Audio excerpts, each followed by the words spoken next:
33 कोटि देवता तुम्हारी किस्मत में जो लिखा है वो देंगे। 33 कोटि देवता का काम है तुम्हारा भाग्य लिखना, और केवल एक महादेव का काम है तुम्हारे भाग्य को बदल देना। तुम्हारी जिंदगी में दुख लिखा है, कब वो सुख लिख दे उसका कोई भरोसा नहीं। ये सिर महादेव की पिंडी को लोग लगाते, कई लोगों को देखा होगा तुमने। बोलो कभी देखा कि नहीं देखा? अरे बोलो, जम के बोलो जरा, देखा? ये सिर लोग महादेव की पिंडी को लगा देते हैं, ये सिर महादेव के शिवलिंग को लगा देते हैं। क्यों लगा देते हैं? क्यों?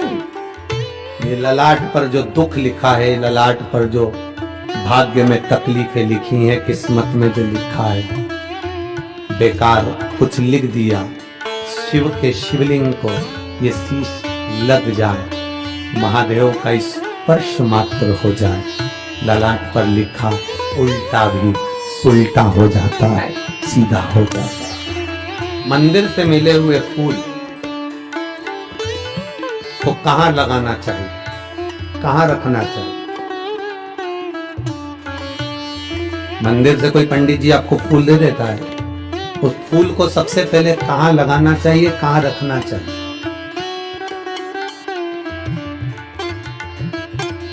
मंदिर गए, पंडित जी खुश हो गए, ब्राह्मण देवता प्रसन्न हो गए, उन्होंने मंदिर में से तुम्हें फूल उठाकर दे दिया। इस फूल को कहां लगाना चाहिए, कहां रखना चाहिए? शिव महापुराण में, लिंग पुराण में, पद्म पुराण में, स्कंद पुराण में पुष्प का भी वर्णन है कि मंदिर से मिला हुआ पुष्प नैनों से लगाकर, हृदय से लगाकर अपने कर्ण में लगाया जाता है, कानों में लगाया जाता है। कानों में क्यों?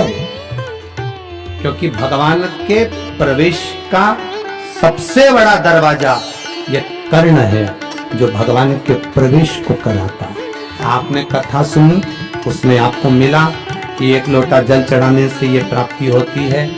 शिव अंदर गया तब तो आपने मंदिर जाना प्रारंभ किया। अगर शिव अंदर नहीं जाता तो कोई मंदिर जाना प्रारंभ नहीं करता। लगाया हृदय से, कर्ण पर रखा, कर्ण पर रखने के बाद उसको फिर पुष्प को विसर्जन करने से पहले अगर कोई पंडित, कोई विद्वज्जन, कोई ब्राह्मण जन आपको फूल दे देते हैं, हृदय से, नेत्रों से लगाने के बाद, मस्तक से लगाने के बाद उसे थोड़ी देर कर्ण पर जरूर रखना चाहिए। कर्ण पर रखने के बाद फिर भले उसको उतार कर तुम विसर्जन कर दो, पर कान के छुए बिना उसका विसर्जन भी नहीं होता है। कर्ण का स्पर्श, तू प्रवेश का द्वार ये कर्ण है जिसमें से मेरा महादेव अंदर प्रवेश कर रहा है। शिव महापुराण में भगवान शंकर के बहुला गाय के पेट में प्रवेश करने की कथा आती है, कान के द्वारा। स्त्रियों को सबसे ज्यादा सुंदर आभूषण पहनने की अगर सुंदरता लगती है तो वो कान में ही लगती है। कभी तुमने सुना 16 संस्कार में एक संस्कार है कर्ण छेदन संस्कार। कौन सा? कर्ण छेदन। कान को छेदा जाता है। क्यों छेदा जाता है? किस लिए? क्या जरूरत पड़ गई इस कानों को छेदने की? क्या जरूरत पड़ गई इन कानों में पिन लगाने की? क्या जरूरत पड़ गई इन कानों को छेद करने की? एक लड़की की शादी करने से पहले उसके कानों को छेद दिया जाता है। बाल्यावस्था में कन्या को, बेटी को कानों में छेद दिया जाता है। एक कानों में छिद्र,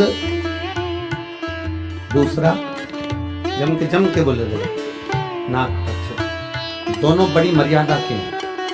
कर्ण छिद्र, बेटी को विवाह करने से पहले जब बेटी कुंवारी रहती है, कन्या रहती है, छोटी रहती है, उसके कानों को छेद दिया जाता है। पुरुष, उसके भी कानों को छेदा जाता है। कर्ण छेदन का महत्व क्या कहता है? अच्छा मिले उसको अंदर उतार लो। कोई अगर तुम्हारी बुराई कर दे, अपशब्द कह दे, तो कानों में जो छेद है, ये 2 छेदों का महत्व बड़ा प्रबल है। एक छेद अच्छाई को लेने के लिए है, दूसरा छेद जिसमें कुंडल डाले हैं, ये छेद जब कोई बुरा बोले तो उस छेद में से बाहर निकालने के लिए है, ये अंदर प्रवेश के लिए नहीं। कानों के दो छेद, एक जो तुमने कान छेदन करा है, कुंडल पहने हो, उससे अपनी बुराई को, अपने को कोई अपशब्द कह दे, ताना दे दे, गाली दे दे, आड़ा टेढ़ा कह दे, अपशब्द कह दे, तुम्हारी निंदा कर दे, बुराई कर दे, अपशब्द कहे। हमने पहले भी कथा में वीरगंज की कथा नेपाल से कहा था, भगवान से प्रार्थना करते समय एक प्रार्थना ये भी करना कि मुझे अपनी बुराई सुनने की सहनशीलता देना।